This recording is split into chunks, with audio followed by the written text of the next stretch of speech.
Jojo, bahasa Inggrisnya katakan apa? Say. Terus bahasa Inggrisnya cerita? Story. Ini apa? Say story.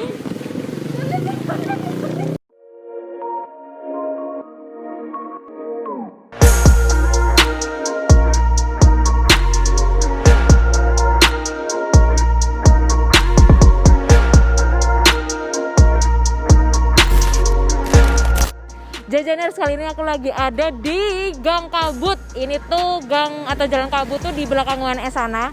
Nah, ini aku sengaja mau jajan minuman kekinian yang banyak banget outletnya. Ada 300 outlet di seluruh Indonesia.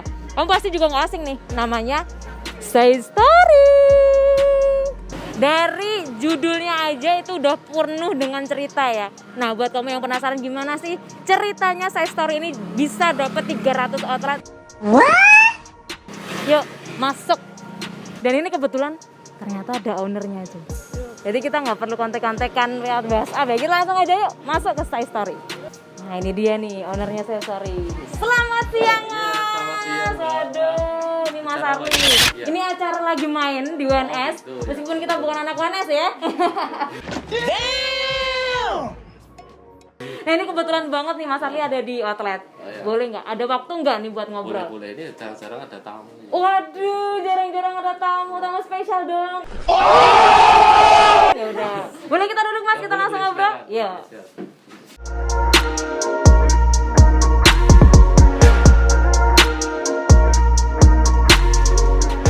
Nah Mas, kita boleh tahu nggak sih kenapa sih? Ini berawal dulu ya sebelum kita ke Say Story. Kenapa sih Mas Arli ini lebih memilih bisnis food and beverage? Padahal food and beverage di Solo itu udah banyak banget, apalagi minuman kekinian nih ya. Kita fokusan ke sini juga. Ini udah banyak banget nih Mas. Tapi kenapa Mas Arli tetap oke, di sini aja deh. Oke. Sebenarnya nggak memilih sih, karena emang dulu kan basicnya saya juga jualan. Awal mula usaha itu jualan. Nah, karena minuman itu saya pikir paling simpel lah ya, paling simpel dan mungkin apa ya? Marginnya lebar. Ya. Kedua ya mudah diaplikasikan, gampang. Oke. Ya, terus akhirnya ya saya milih ke minuman itu aja sih, daripada ya, sing agak susah ribet kayak makanan harus resto besar gitu ya. Oke. Jadi karena berawal dari simpel aja. Berarti ini Mas Arli orangnya yang simpel-simpel aja, nggak suka yang ribet-ribet ya. Oke. Nah, terus mulai dari tahun kapan nih? Memulai sebelum ke Say Story, jenengan udah mulai berbisnis itu kapan Mas kalau boleh tahu? Awal mula saya jualan itu 2015 Mbak. 2015, berarti sudah 5 tahun. Iya, 5 Oke. tahun. Awal tuh bisnisnya apanya Mas? Sama, minuman juga, cuman bukan ini, masih waktu itu pas booming-boomingnya minuman tropical drink. Tropical drink, Ya, yang layar-layar itu ya. Yes, Oke. soda-soda gitu. Oh, soda-soda. Berdasarkan dari tropical drink itu kan berarti bisa dibilang gagal Mas? Iya. Sebelum kita Say Story. Ya bisa dibilang gitu kan. Nah, kalau udah dapat pengalaman itu, kenapa masih tetap kokoh pengen melanjutkan usaha ini, nggak beralih ke yang lain aja gitu? Oh ya itu saya belajar dari pengalaman ya kemarin. Itu kan minuman tropical drink itu kan segmen pasarnya nggak menyeluruh gitu Mbak, karena itu masih di soda gitu.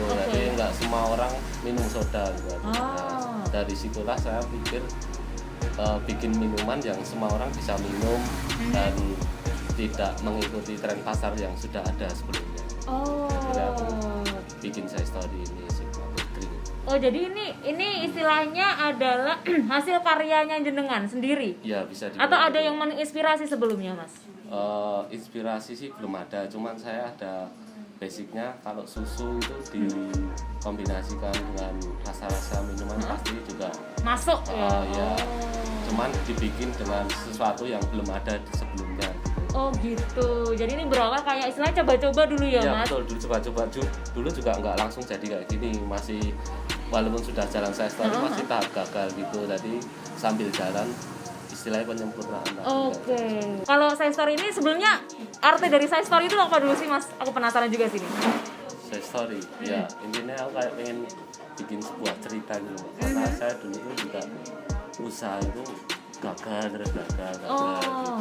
Jadi aku pengen buat cerita baru lah, dan itu pengen benar-benar tak fokusin. Oh gitu, jadi berawal dari Say Story ini saya mulai. pengennya bercerita tentang sesuatu hal yang dari kegagalan bisa mencapai kesuksesannya tuh ya. Oke, luar biasa. Perlu filosofi ya. Oke Mas, nah nih kita ngomongin tadi ya, Saya Story itu adalah salah satu produk yang sudah banyak dikenal. Pasti dong pernah mengalami pasang surut, nggak mungkin enggak? Iya. Ya, boleh diceritain Mas, pasang surutnya dari Saya Story itu gimana sih? Ya, waktu itu sebenarnya saya hampir sempat nyerah sih. Kenapa? Enggak ngelanjutin Saya Story.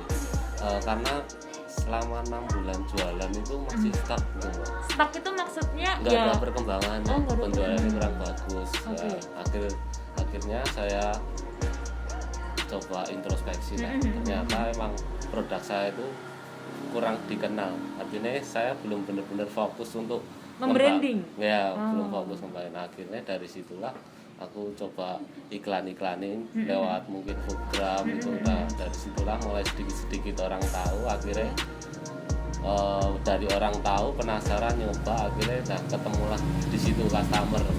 Nah, mulai nambah terus akhirnya dari situlah mungkin ketemu jalannya di situ. Dulu jadi saya jualan cuma asal sekedar jualan aja. Oh gitu ya. Ya yang penting aku buka outlet, udah pasang story di pribadi, biasanya kan begitu ya. Terus sampai situ belum ada perkembangan, akhirnya meng-hire orang untuk mempromosikan istilahnya seperti itu ya Mas. Dan itu ada dampaknya Mas, bener? Dampaknya sangat signifikan itu. Ya karena posisinya saya juga yakin dengan produk ini, karena juga saya ngembanginnya emang dari nol, dari riset, dari mulai gagal tak evaluasi gitu sampai udah ketemu racikan yang pas, tapi kok masih belum bisa mendatangkan banyak customer. Iya, seperti akhirnya itu ya. mulailah dari situ aku mikir, oh berarti ini harus diiklankan lah. Setidaknya orang biar tahu produk. Dari orang penasaran, tahu, nyoba, akhirnya cocok, dan ya sampai sekarang Ya. Wah, luar biasa nih. Nah, setelah udah mulai banyak yang tahu nih Mas, terus ini gimana caranya Mas Arli bisa buka outlet di 300 tempat se-Indonesia? Ya, awal mulanya itu kan saya juga jualan sendiri. Jadi sesuatu itu bagusnya fokus ke produk dulu. Setelah fokus ke produk, mungkin saya ada pemikiran gimana sih kalau produk ini kita perlebarkan biar supaya Saya Story ini nggak hanya di outlet saya, mungkin bisa seluruh Indonesia, orang juga biar bisa menikmati gitu ya. Saya Story. Akhirnya muncullah ide franchise itu tadi, sistem kemitraan. Nanti saya bentuk tim seperti ya marketing, admin, nah itu akhirnya mulai dari situlah Saya Story franchise kan hingga saat ini udah mendapat 300 mitra. Waduh, luar biasa nih. Berarti kuncinya adalah fokus dulu. Dan kita butuh tim ya Mas ya. Segala sesuatu kalau kita pengen melebarkan sayap itu nggak bisa diayai sendiri, selain seperti itu ya. Nah itu dia nih. Kalau buat jajaners mungkin yang pengen saya makin lebar, coba deh hire atau apa ya istilah, kalau boleh aku bilang cari orang untuk membantu kita, karena kita nggak mungkin tangan dua ini bisa meranggeh semua hal di dunia ini gitu ya. Ya, sebelum kita mau lanjut nih Mas Arli, aku mau nyobain 2 varian yang udah ada di depan ini. Ini adalah Red Velvet Choco. Oh ya itu ya. Ini adalah salah satu yang best seller juga ya Mas ya. Dan ini tadi apa Mbak tadi Mbak? Nutella. Kenapa saya tanya mbaknya ya? Kan yang punya yang di sini, gimana sih? Izin aku.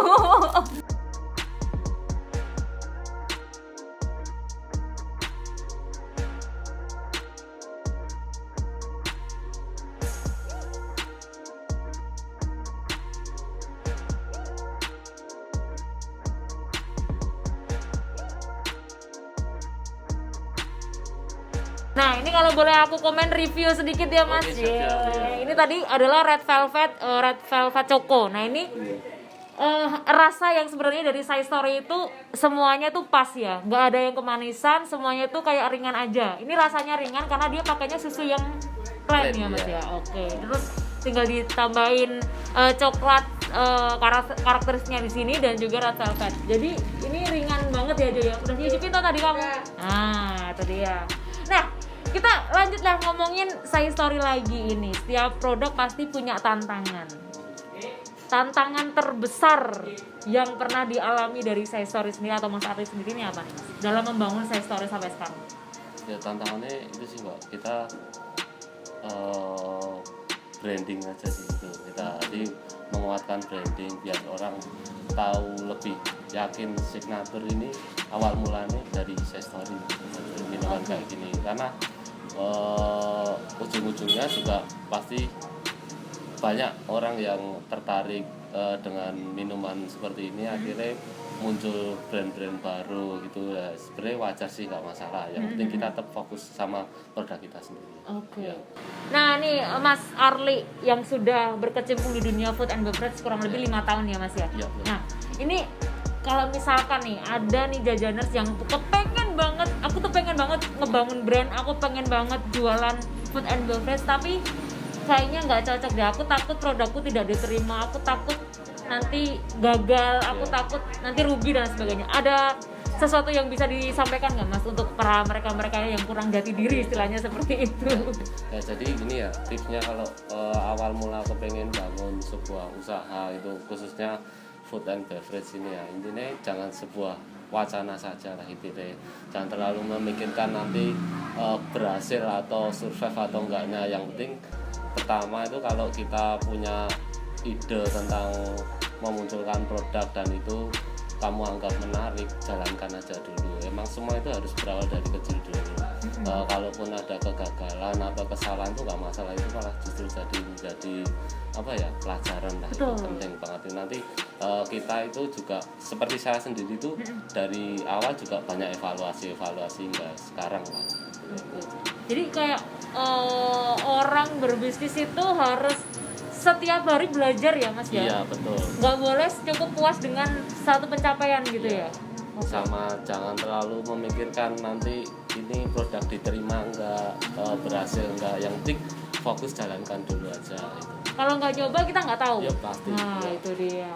Buktinya Saya Story dulu juga sempat hampir saya tenggelamkan lah, ibaratnya saya hampir nyerah lah. Akhirnya ya saya ulik lagi lah, evaluasi lagi, akhirnya ketemu jalannya sampai sekarang. Sampai 300 outlet ya, nggak main-main loh ini. Nah itu tadi beberapa cerita dari Saya Story. Itulah kenapa kita cerita tentang hari ini, karena kita lagi ngomongin Saya Story, yuk cerita gitu. Waduh. Nah ini Mas, boleh dikasih tahu nggak closing statement kita sebelum kita udahan nih ngobrolin aja di Jajan Solo? Yang penting kalau mau mengerjakan sesuatu, niatnya yang baik dulu, kerjakan dengan baik.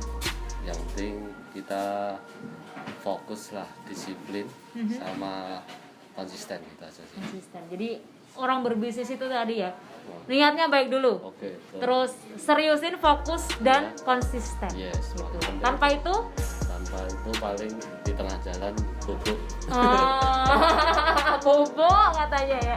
Buat jajaners jangan lupa minum Saya Story karena ini it's story time. Oke, segitu dulu obrolan kita kali ini di Obrolin Aja di Jajan Solo. Sampai jumpa di Obrolin Jajan Solo selanjutnya, karena Jajan Solo jangan lupa jajan.